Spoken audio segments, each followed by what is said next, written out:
मनिषर पोथीगत विद्या ताकू ज्ञानी करे मात्र अनुभवी करे नाही। अनुभवी करने को हेले ताकू ज्ञानर समुद्र रे बा ज्ञानर अगाध जल भितर बुड़ीबा को पड़िबो। एई प्रसंग रे सुंदर कथाटिए। जने शिष्य दीर्घकाल गुरुगृह रही जावतीय शास्त्र अध्ययन कर सारिबा परे गुरुंक ठारू अनुमति नहीं आश्रम छाड़िले। किछि वर्ष विभिन्न स्थान रे प्रवचन देई तथा विभिन्न तर्क वितर्क रे भाग नहीं जड़े पंडित भाव से प्रसिद्धि अर्जन कले।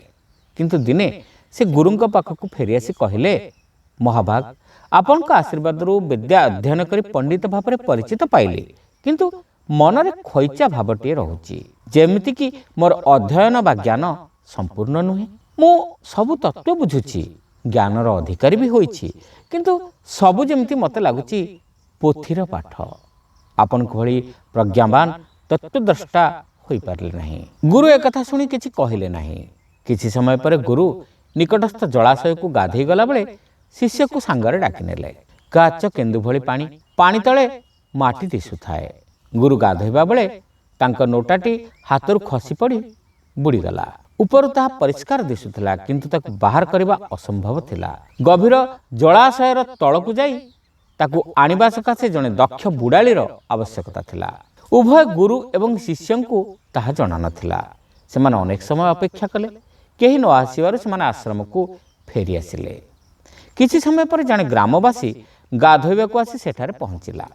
से पानी भितर थिबा नोटाटी पड़िथिबार देखि डुबन लगाई ताकू बाहर कला एवं ताहा आश्रमर गुरुंकर जानी ताकू फेराइबाकू आनिला। गुरु और चेला आश्रमर बारंडारे बसिथिले। ग्रामवासी नोटाटी नहीं गुरुंकु देला। यह देखि गुरु कहिले, देखरे बुड़ीला बोली सिना पाइला। एई कथारे हठात शिष्यंकर बुद्धि उदय हैला। से जानिले जे ऊपर थाई पानी तले नोटा को देखिला भली ज्ञान चक्षुरे सब देखि हबो, किंतु नोटा को पाइबा को हेले तमको पानी रे बुड़ीबा को हेबो।